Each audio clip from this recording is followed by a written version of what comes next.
Prometieron un gobierno autoritario, una presidenta que se terminaría convirtiendo en una dictadora. Prometieron el peor gobierno en la historia de este país. Prometieron que con la Cuarta Transformación iba a llegar el horror para México, un peligro para nuestro país. Eso era López Obrador y eso es hoy Morena para la derecha mexicana. Sin embargo, es un contraste gigantesco el que hoy vemos y cómo se topan con pared cada vez que quieren tratar de demostrar que esa dictadura está a punto de llegar. Todo su montaje, toda su narrativa se les cae al piso. Un ejemplo, cuando Lili Téllez salía a decir que estaba convencida de que habían engañado a las y los mexicanos para aprobar la reforma del Poder Judicial, hasta el propio Ciro Gómez Leiva terminaba desmintiéndola, haciendo el ridículo. Morena nunca les dijeron que el plan C consistía en que el Poder Judicial iba a depender de la presidenta y del partido Morena. Ellos se lo permiten. Lili, desde el 5 de febrero, la iniciativa que votaron, contra la que tú votaste en contra, está ahí desde el 5 de febrero. ¿Pero la vendieron con mentiras? Está ahí desde el 5 de febrero. Está ahí y la vendieron con mentiras. A quien le interesara la podía consultar, era pública. En ese sentido no se puede hablar de un engaño. Lo que propuso Morena lo hizo público el 5 de febrero. No, pero no lo hizo público en los términos real. Así desmentían y quedaban ridículo Lili Téllez cuando decían: es que a los mexicanos los engañaron y les mintieron para aprobar la reforma judicial. Les mintieron a los mexicanos porque pues nadie les contó lo que iba a pasar, y Ciro Gómez Leiva no soportó las mentiras de Lili Téllez. Tan es así que la terminaron corriendo del programa, pues recordándole que sí, fue una promesa para las y los mexicanos. El plan C incluía muchas reformas, además de la iniciativa para la elección judicial. Venía ya en camino y estaba en puerta una reforma a la ley del ISSSTE, que la presidenta Claudia Sheinbaum había estado anunciando constantemente. Se hablaba ya de la corrupción del ISSSTE, de los nuevos esquemas que se estaban proponiendo para mejorar a los beneficiarios y por supuesto también el presupuesto público. Pues finalmente la presidenta ha decidido cancelar su iniciativa de reforma a la ley del ISSSTE. A unas horas de haber iniciado un paro nacional masivo de 72 horas convocadas por la CENTE, la presidenta Claudia Sheinbaum retiró su iniciativa de reforma. La propuesta tenía varias cosas que no le sonaban muy bien a los maestros. ¿Qué es lo que más llama la atención de todo esto? Que pues la presidenta ha decidido dialogar con los maestros y no hubo ni una sola noticia de represión. No llegó la Policía Federal, nadie llamó delincuentes a quienes habían iniciado el paro. Todo se dio en santa paz y tranquilidad.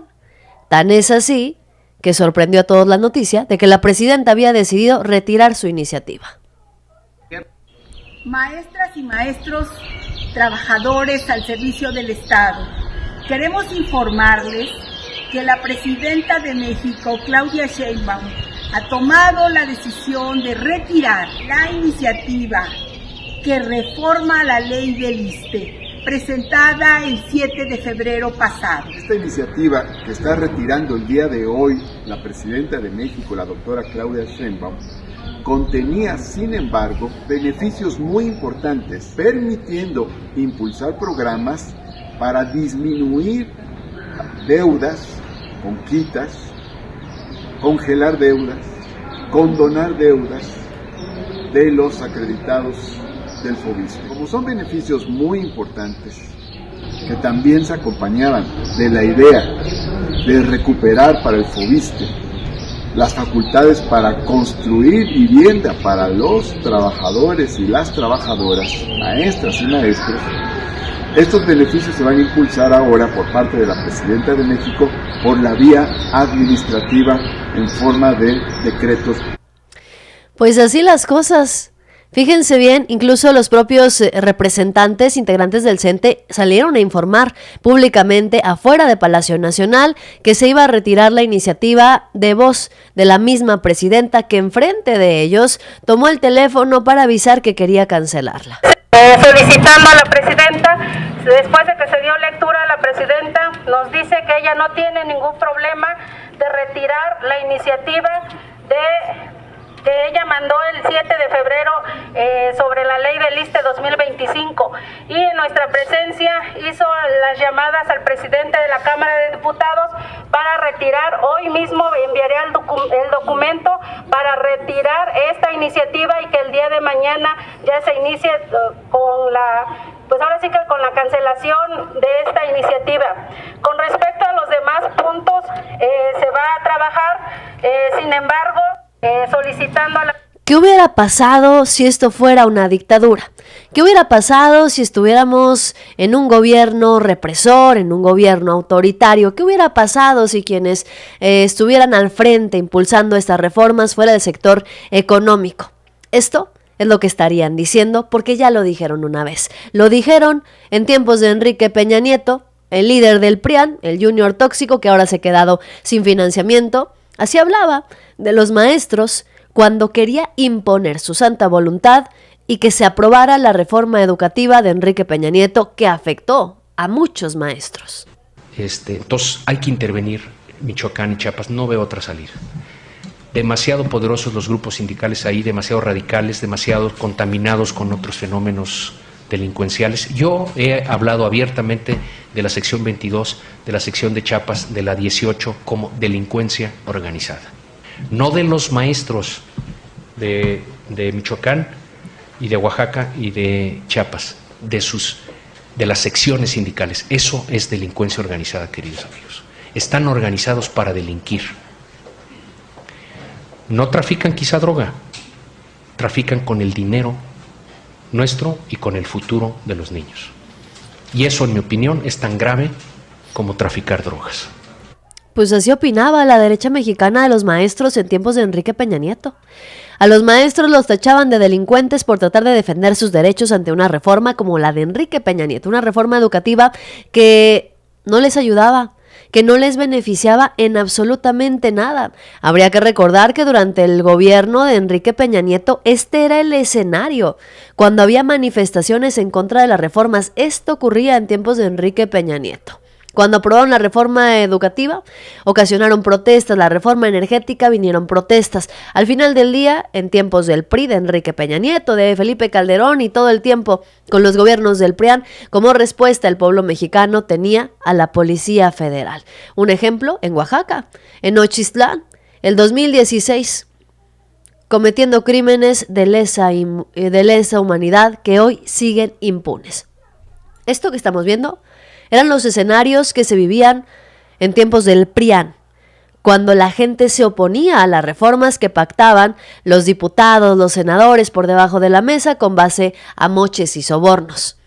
Esto es el escenario que estamos viendo hoy de las manifestaciones que hacen los maestros, el diálogo que tienen con la presidenta y los acuerdos a los que se llega con el gobierno, que dijeron iba a ser un gobierno dictatorial, un gobierno autoritario. Dicen además que el gobierno de Claudia Sheinbaum es el que no escucha a nadie, no acepta opiniones y no hace cambios absolutos. Pues todo parece indicar que no, porque en efecto la Cámara de Diputados ya emitió un comunicado en donde ya se recibió el oficio mediante el cual la presidenta Claudia Sheinbaum solicita el retiro de la iniciativa que reforma la ley del ISSSTE. Si la están retirando es porque seguramente la presidenta comprendió las preocupaciones de los maestros y se van a implementar medidas estratégicas para que al final del día se puedan llevar a cabo los cambios necesarios sin ocasionar incomodidad, sin ocasionar inconformidades con los maestros, porque cuando se puede hacer, se cambian las leyes, se reforman las iniciativas. No es el caso, por ejemplo, del Poder Judicial. A ver, en el Poder Judicial estaban defendiendo los privilegios de unos cuantos, los privilegios de los demás arriba. Y lo vimos, porque al final del día el tiempo le dio la razón a Claudia Sheinbaum. Salieron a hacer manifestaciones para defender los privilegios de unos cuantos, se les dijo que estaban defendiendo privilegios, dijeron que no y al final del día, ¿qué pasó?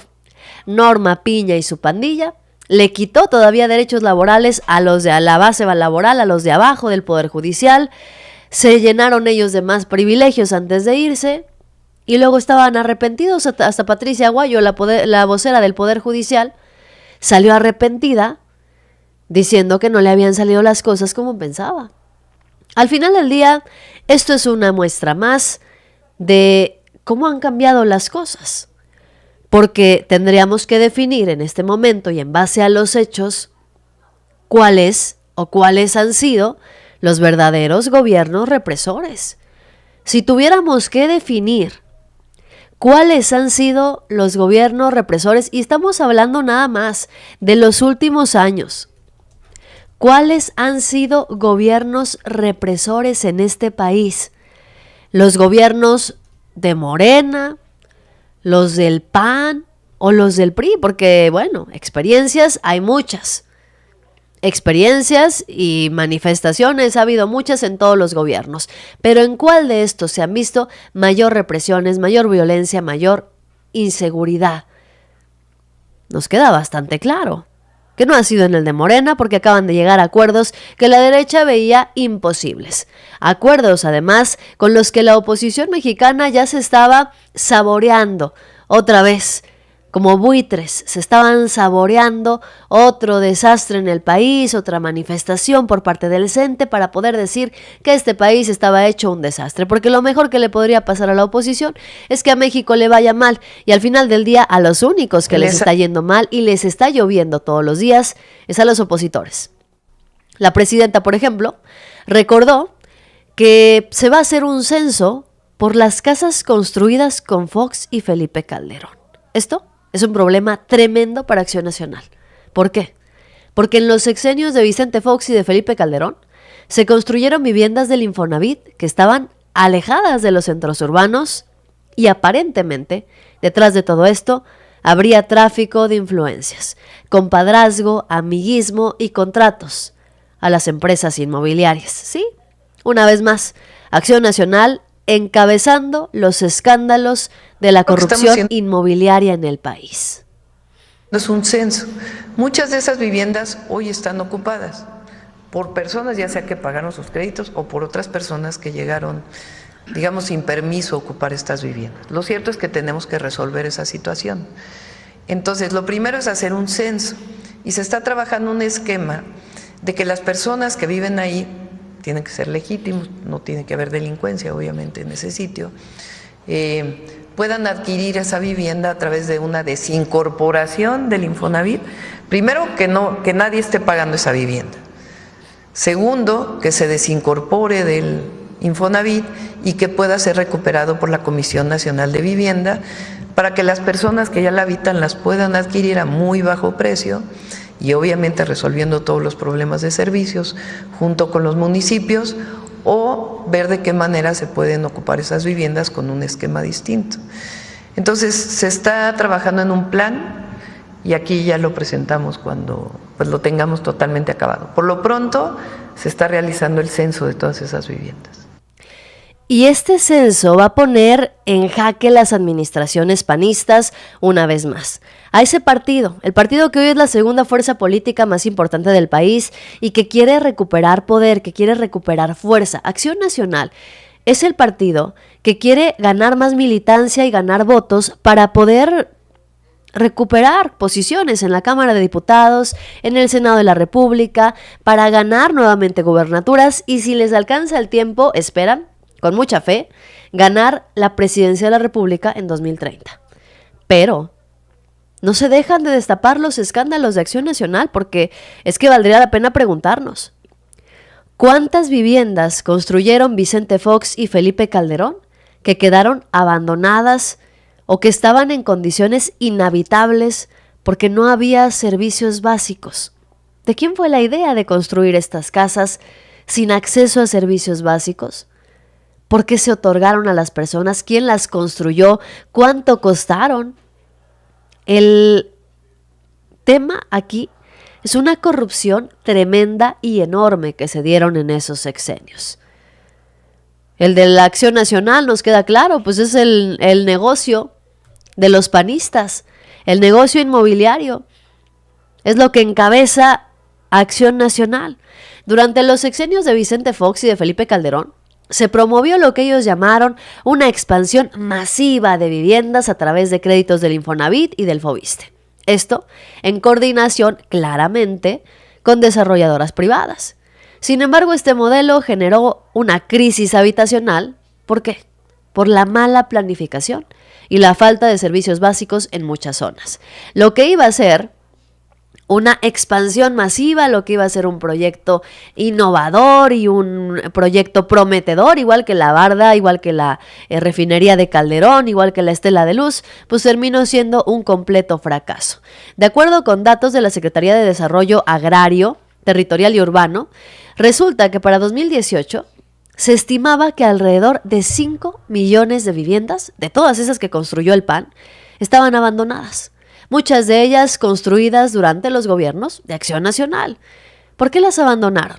Porque no había ni siquiera agua potable, ni drenaje, ni electricidad. Aún así las construyeron. ¿Por qué? ¿Y quién les autorizó a construir donde no había servicios básicos? Es la pregunta. Eso sin contar la ubicación en zonas alejadas, sin transporte público ni infraestructura básica. Querían mandar al pueblo a vivir, ya no digamos a las periferias. Las querían mandar a vivir a lugares inhabitables. ¿Por qué? ¿Por qué alejar al pueblo? ¿Por qué alejar a la gente? ¿Por qué mandarlas a los rincones a vivir en condiciones pésimas sin servicios básicos? Porque jamás les importó el pueblo de México. Esa es la respuesta.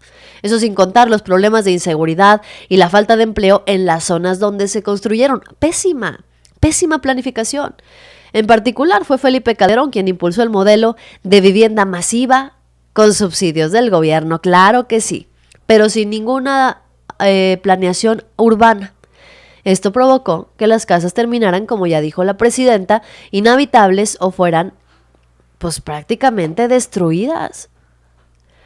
Y ahora está en la mira otra vez Acción Nacional, porque se va a hacer un censo de esas casas y se va a buscar la manera de dotarlas de servicios básicos. Es decir, una vez más, el gobierno que tanto desprecian, el gobierno que tanto les choca, el gobierno de la 4T, se va a poner a arreglar los desastres de los panistas.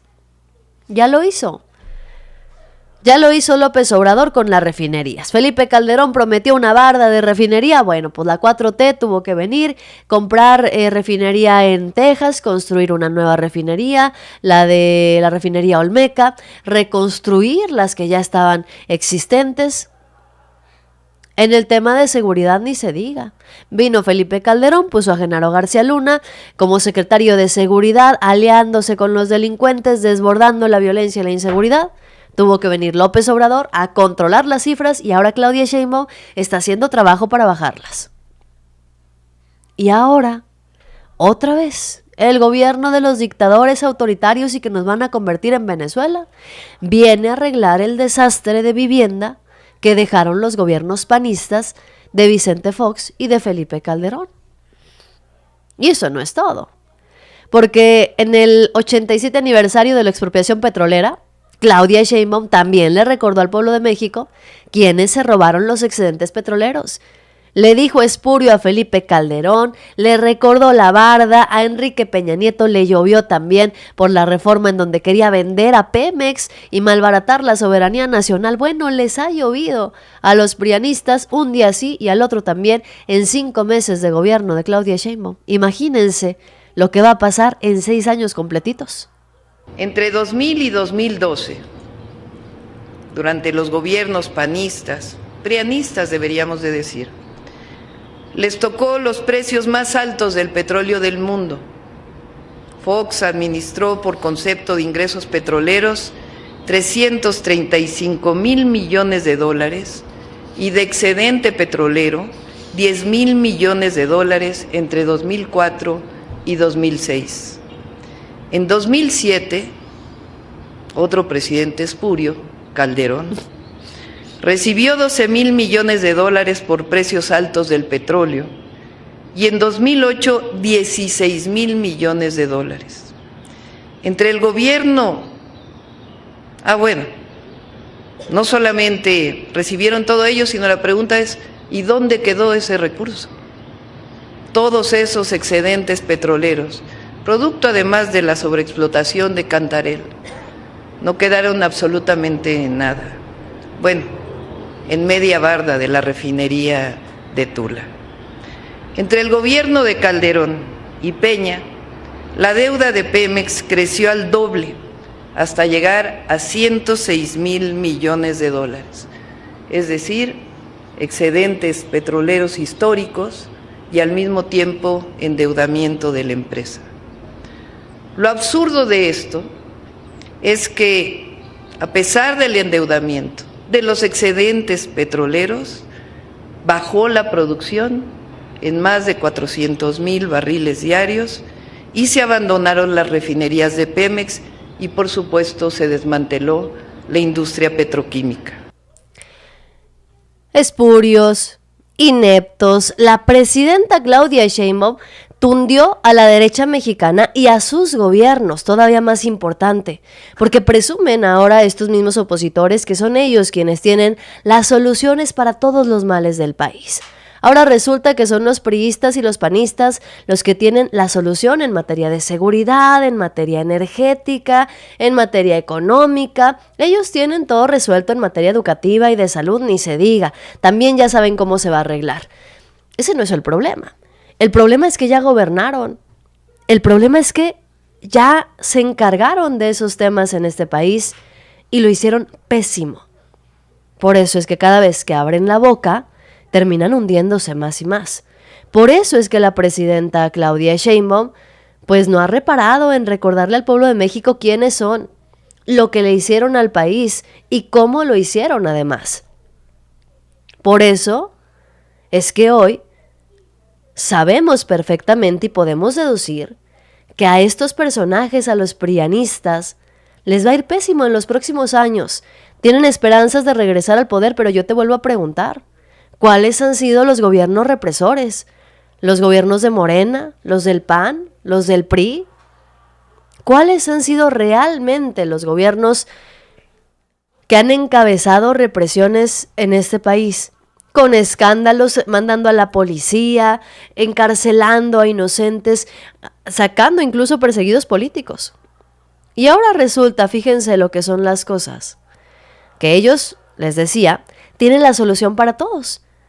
Incluso apareció Manlio Fabio Beltrones a presentar una nueva iniciativa, porque sí, ahora los priistas, los pocos que quedan, y eso que Manlio Fabio ha decidido deslindarse de Alejandro Moreno y de ese PRI, una iniciativa, dice, para ayudar a las personas de los colectivos que están buscando a sus familiares.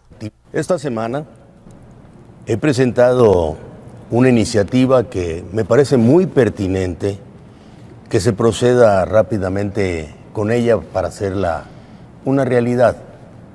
Y es que es una combinación que todos van a identificar que se está dando en nuestro país de una tragedia que puede llevarnos a mayores condiciones. Existe una realidad que el gobierno no ha atendido con suficiente responsabilidad, una herida profunda en miles de familias mexicanas abandonadas en la incertidumbre, sin la posibilidad de recibir justicia. Pues sí, ahora personajes como Manlio Fabio Beltrones, Javier Lozano, Xóchitl Gálvez están indignados por el tema de las desapariciones, por la violencia, por la inseguridad, están indignados por todos. Al final del día, Noroña también le dio para llevar a Manlio Fabio, diciendo y recordando que pues no es precisamente un hombre que se distinga por la preocupación de los derechos del pueblo. Manlio Fabio Beltrones no es precisamente un hombre que se distinga por la preocupación de los derechos del pueblo y el respaldo a las mejores causas de la ciudadanía. Nunca lo he visto ahí. Si esta vez está ahí, me asombra, y si además lo hace bien, pues habría que retomar su preocupación, pero no sé qué proponga. Habría que ver qué propone la iniciativa, y si es una iniciativa que contribuye de manera importante, o si contribuye de alguna manera, pues no importa que la proponga el PRI. O sea...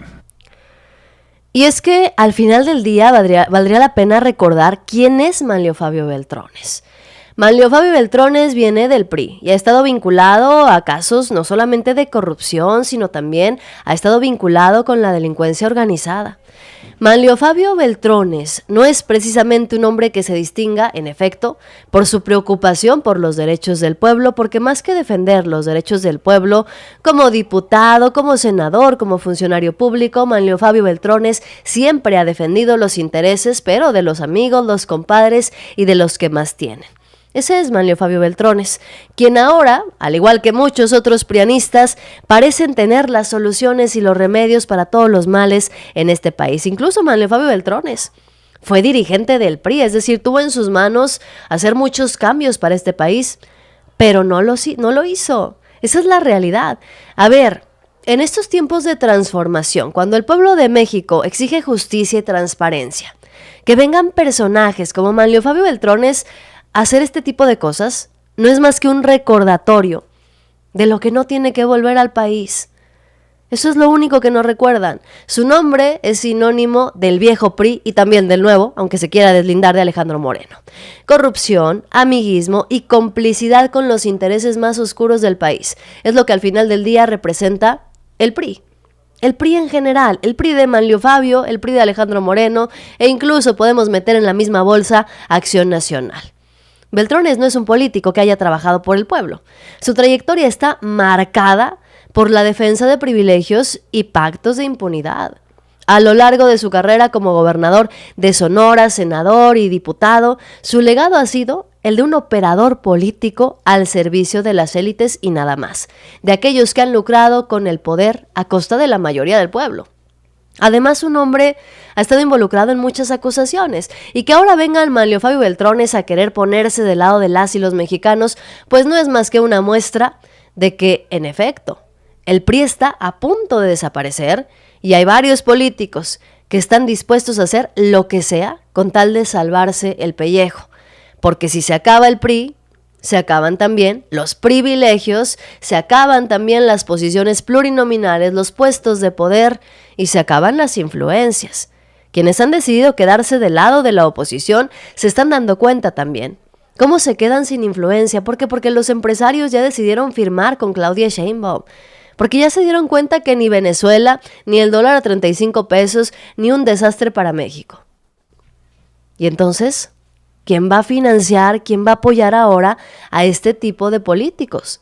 A menos que decidan aliarse con la delincuencia organizada o bien que sigan esperanzados en que las narrativas de los comentócratas, los analistas, los periodistas de la derecha les vayan a salvar el pellejo y los vayan a llevar a donde ellos quieren, a recuperar el poder. Aunque valdría la pena recordarles o decirles que si no pudieron levantar a Xochitl Gálvez, mucho menos van a poder levantar las ruinas en las que se ha convertido el PRI, o las ruinas en las que se está convirtiendo Acción Nacional. Ahora estos mismos comentócratas salen a decir que hay una evidente ruptura entre Claudia Sheinbaum y López Obrador. Ahora resulta que la presidenta Claudia Sheinbaum ha decidido romper el pacto con Andrés Manuel. Pues no lo dirán, nunca lo van a reconocer, pero en los hechos la presidenta Claudia Sheinbaum pinta otra raya, una más, con el gobierno de Andrés Manuel López Obrador. Lo hemos visto ya en otros frentes, particularmente en el tema de la seguridad, la estrategia de combate a la violencia. Ahora con las desapariciones, la presidenta que presenta una nueva estrategia para hacerle frente a este drama, esta crisis, una heredada por el gobierno de López Obrador, el sexenio en el que más mexicanos desaparecieron, en promedio uno cada hora, casi 60,000 mexicanos desaparecidos. Y no lo dirán, no lo van a reconocer porque tratan de seguir vendiendo un movimiento unido, cohesionado, pero en realidad es que hay una enorme distancia, una enorme diferencia entre varios de sus integrantes y lo que la presidenta Sheinbaum ha tomado como rumbo, como ruta en el combate a la violencia, nada se parece a la fallida estrategia de abrazos y no balazos. Pues sí, ahora resulta que Claudia Sheinbaum ha roto con López Obrador porque ha decidido tomar acción en el tema de las desapariciones. Ahora resulta que Claudia Sheinbaum ha decidido romper con Andrés Manuel López Obrador y dice nadie lo va a querer reconocer, pero es una realidad. Pero es que al final del día, ¿quién los entiende? Si Claudia Sheinbaum sigue al pie de la letra el proyecto de López Obrador, es una calca, no sabe gobernar, no sabe tomar decisiones por sí sola.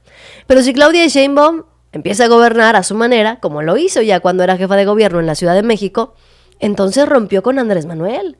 Y hay una ruptura en la 4T. A ver, están tan desesperados de ganar la narrativa que no alcanzan a ver las incoherencias que están diciendo. La presidenta Claudia Sheinbaum tiene su estrategia, siempre basada en los principios de la Cuarta Transformación, fue lo que prometió en campaña. En campaña, Claudia Sheinbaum también prometió que iba a replicar varias de las estrategias que había implementado como jefa de gobierno en la Ciudad de México y que habían dado resultados. Estrategias que no se implementaron a nivel federal cuando Andrés Manuel era presidente. ¿Por qué buscan una ruptura con Andrés Manuel? Porque siguen pensando a estas alturas que la fortaleza de Claudia Sheinbaum es Andrés Manuel López Obrador. A estas alturas, siguen pensando que la fortaleza de la 4T es Andrés Manuel López Obrador. Qué equivocados están y qué lejos de la realidad. La verdadera fortaleza de la 4T es la gente, es el pueblo. Es quien ha construido ese movimiento y está comprometido, solidarizado y respaldando a quien le responda a ese movimiento, y lo estamos viendo en todos los ámbitos. Claudia Sheinbaum tiene un 85% de aprobación a nivel nacional. Es reconocida como una de las mujeres más poderosas del mundo. Andrés Manuel López Obrador ya no aparece en la escena pública ni política del país, pero los opositores lo siguen extrañando. Y de las cifras de desapariciones no es casualidad. No es casualidad que en el gobierno de Andrés Manuel se hayan incrementado el número de desapariciones, no porque hayan desaparecido más personas, sino porque hubo más gente que finalmente, después de años, de décadas de silencio, se atrevió a denunciar. ¿Quién en tiempos de Felipe Calderón se iba a atrever a ir a la policía a denunciar una desaparición? Cuando la policía eran los delincuentes, cuando los policías estaban aliados con los criminales, cuando Genaro García Luna, el secretario de Seguridad Pública, le abría camino a los grupos criminales. ¿Quién en tiempos de Felipe Calderón iba a ir a hacer denuncias?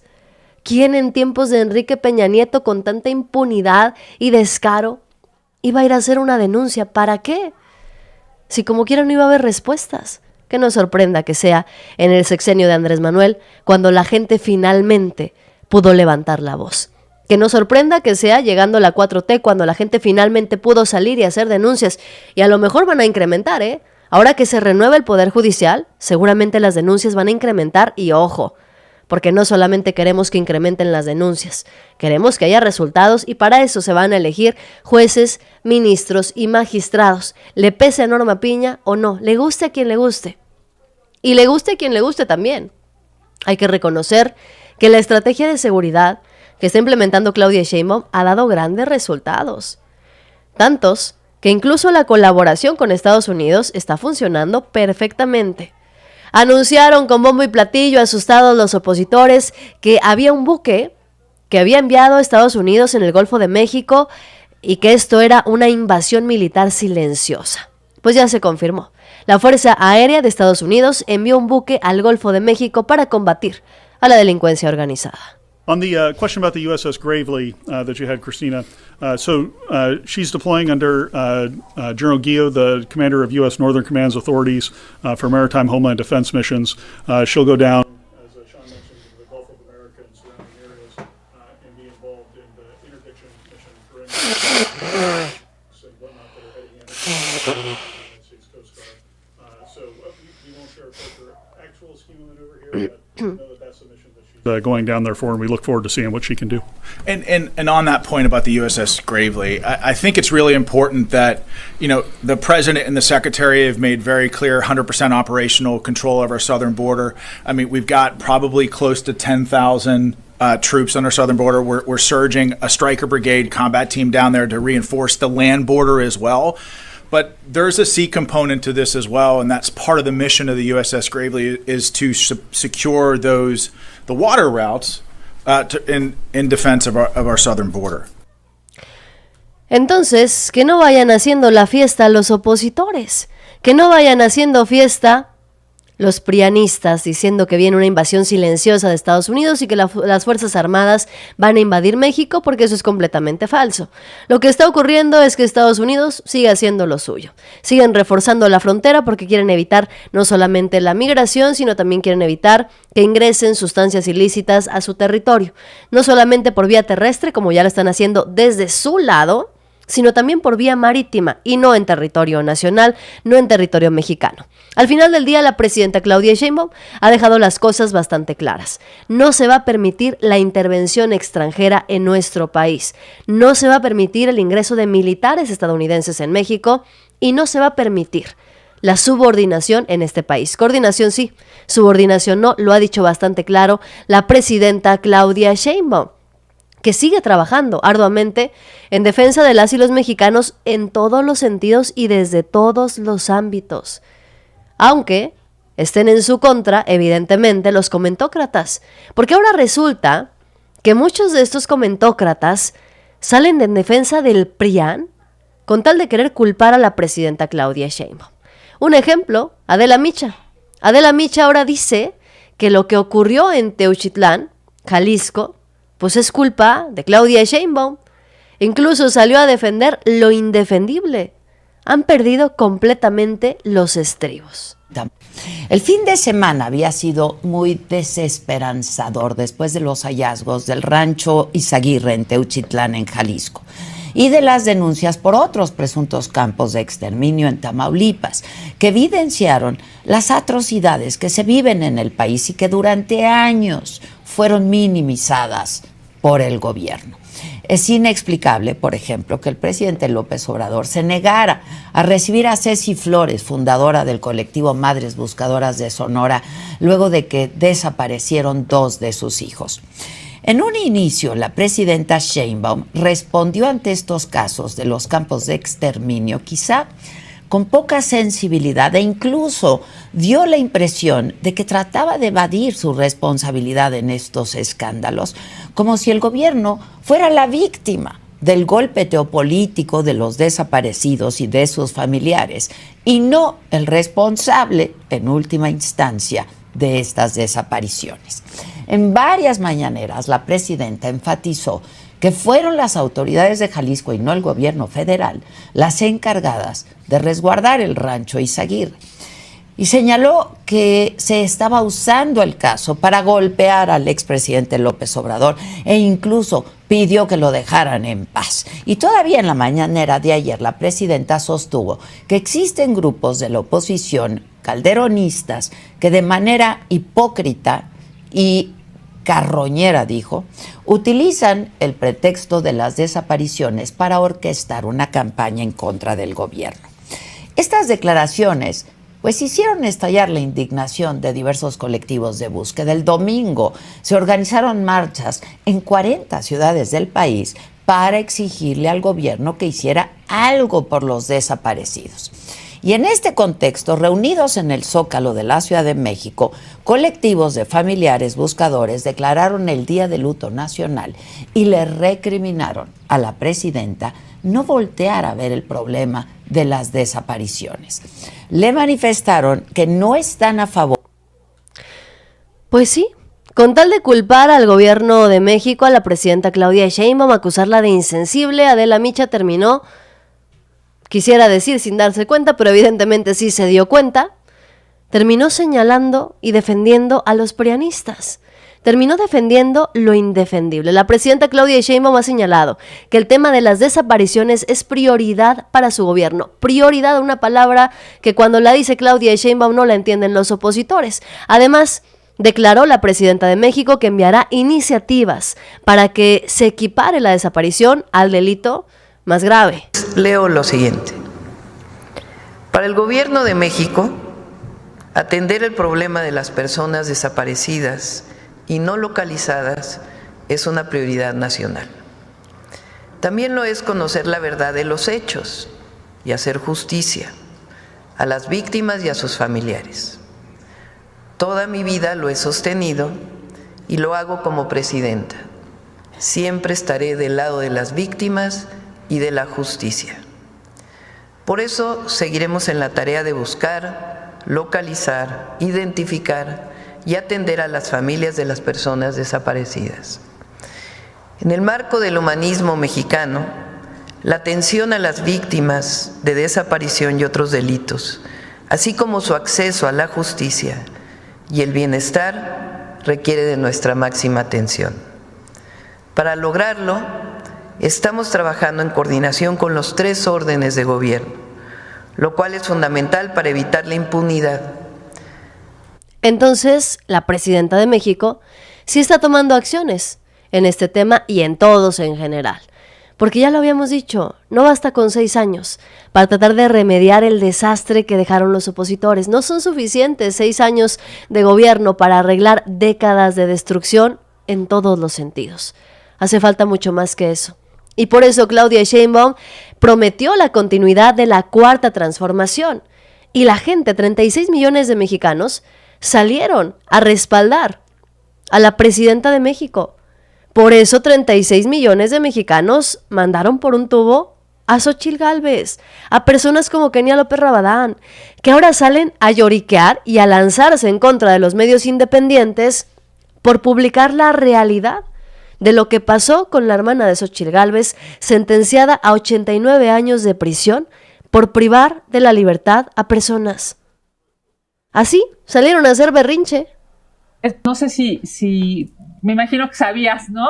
Que este tema iba a ser un tema recurrente, porque, a ver, se ve que gastan un montón de lana para repartir a los voceros y quererte dar un llegue. Ahora, fíjate, yo decía, a ver, están muy preocupados por el tema de una sentencia que además se va a apelar, o sea, eso todavía le falta mucho tiempo, muchos años, en lugar de ponerse a pensar a esos pseudoperiodistas chayoteros del gobierno, ¿por qué no mejor en vez de estar presionando a Xóchitl sobre una sentencia que ni es de ella y que además se va a apelar, ¿por qué no se pusieron a escribir sobre los centros, digamos, terribles que hemos visto? Y por cierto, no solamente en Jalisco, los centros de exterminio, no solamente en Jalisco, sino también en Tamaulipas y en otros estados. A ver, ¿por qué no se pusieron a indagar sobre eso? No, pero estaban más preocupados por el tema de tu hermana. Se ve que soltaron un montón de lana para tratar de generar una cortina de humo y que la gente no hablara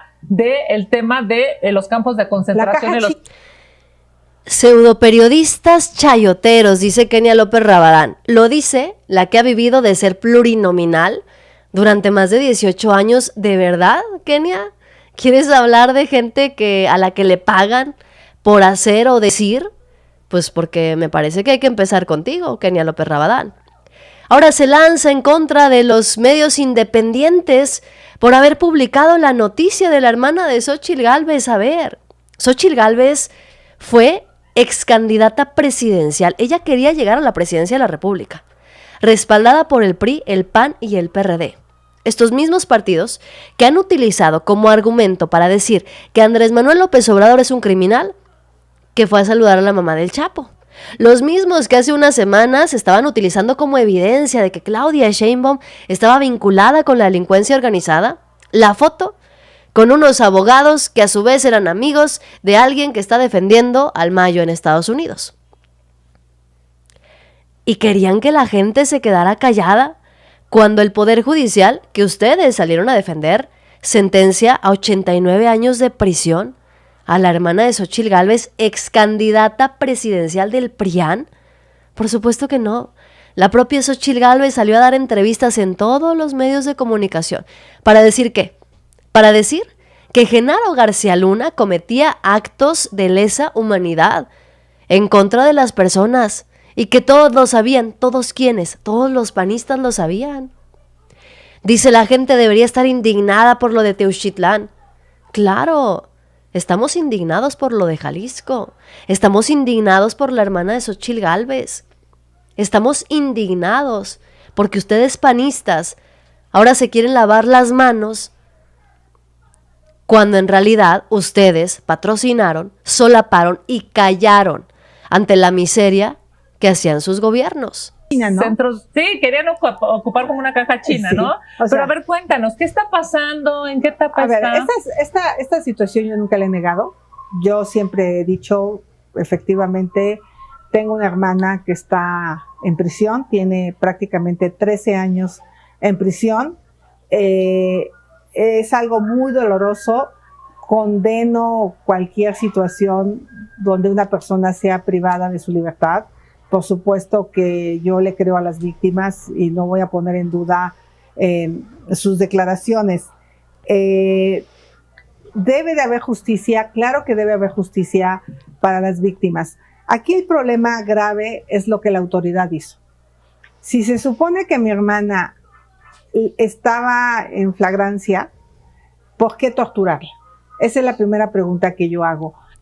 ¿Pero quién lo hizo? ¿Quién le hizo eso a la hermana de Xóchitl Gálvez? Se lo hizo Genaro García Luna y ella misma lo declaró en una entrevista con López Dóriga, pero no lo dice en Atypical TV. En Atypical TV no lo dice porque todos los que están ahí a su alrededor son panistas. ¿Por qué sacarle la declaración a base de trancazos? ¿Por qué mentir? ¿Por qué montarla? Y aquí también voy a decir, fue un montaje de García Luna, en la época de García Luna. Seguramente para quedar bien con alguien. Eso. ¿Con quién? Fue en la época de Genaro García Luna, pero la misma Xóchitl Gálvez, cuando estaba en campaña, se fue a tomar fotografías en España con Felipe Calderón. Es que no les cabe la hipocresía y el cinismo. Fue en época de García Luna, dice Xóchitl Gálvez. ¿Qué van a decir sus amigos de Atypical TV? ¿Qué va a decir Javier Lozano, que tanto defiende a Felipe Calderón? Van a decir, ay, es que García Luna no es panista. Es que García Luna no era panista. ¿Eso van a decir? Después de que salieron, insisto, a acusar de ser una delincuente a la presidenta por una foto, después de acusar a López Obrador por haber saludado a la mamá del Chapo, ya esa era la prueba más evidente de su colusión con los criminales. Van a decir, ay, García Luna no estaba afiliado a Acción Nacional. Entre panistas se echan de cabeza. Entre panistas son los que están divididos. Los mismos panistas no se soportan ni entre ellos mismos. Y son, al final del día, los que van a llevar a su partido a la extinción, que déjenme decirles, está muy cerca. Acción Nacional está a punto de desaparecer, porque hay división y vendrá más cuando llegue la hora de repartir las candidaturas. Porque ¿a quién va a poner Jorge Romero de candidatos? A los de los moches y de los cárteles de inmobiliarios. No nos cabe ni la menor duda. ¿Y qué les va a tocar? Hacer nuevos partidos políticos. Pero ¿quién va a confiar en los nuevos partidos políticos con los mismos perfiles ridículos de siempre? ¿Quién va a confiar en estos personajes que dicen que el de Claudia Sheinbaum es el gobierno autoritario y represor? Pero Claudia Sheinbaum, de manera pacífica, con un diálogo abierto, acaba de cancelar la reforma al ISSSTE ante las peticiones de los maestros y trabajadores, que se lo hicieron de manera adecuada, que le estipularon y le expresaron sus opiniones e inconformidades, y por eso la presidenta decidió, de manera pacífica, sin represiones, sin escándalos, cancelar la iniciativa y ver de qué otra manera se puede arreglar esta situación. Por supuesto, sin afectar a los maestros y a los trabajadores. La gran diferencia entre los gobiernos del PRIAN y los de Morena, aparentemente la estamos viendo, porque los hechos son los que están hablando. ¿Dónde están los reprimidos del gobierno dictador? Están en los sexenios de Felipe Calderón, de Enrique Peña Nieto, hasta de Vicente Fox, y si nos vamos más para atrás, se ve todavía muchísimo peor el escenario. En 2027, difícilmente van a conseguir quitarle la mayoría calificada a Morena y a sus aliados. Y en 2030 difícilmente van a poder recuperar el poder. Porque si así de mal les está yendo ahorita a 5 meses de gobierno de Claudia Sheinbaum, no me quiero imaginar lo que les espera a estos personajes de aquí al 2030. Gracias, Trolito, el Calentano Alterado, Silvia, gracias, noticiosos, por acompañarme en esta emisión, como siempre, por sus comentarios y sus opiniones, que aunque no crean, las estoy leyendo aquí de reojo a todos: Alejandro, Carlos, José Luis, Ramón, Roberto, en Facebook y en YouTube los estoy leyendo, Juvenal, José Rosas, a Ismael Domínguez, que me dejan también su manita arriba, muchísimas gracias, Alex, Valdemar, gracias a todos ustedes, denle like, compartan y suscríbanse, síganme dejando sus comentarios. Wicha, las noticias como son, ya lo vi también, muchas gracias, mi amor, por apoyarme y por estarme ayudando con la moderación. Los veo al rato con más información. Yo soy Yasira Handal, bye bye.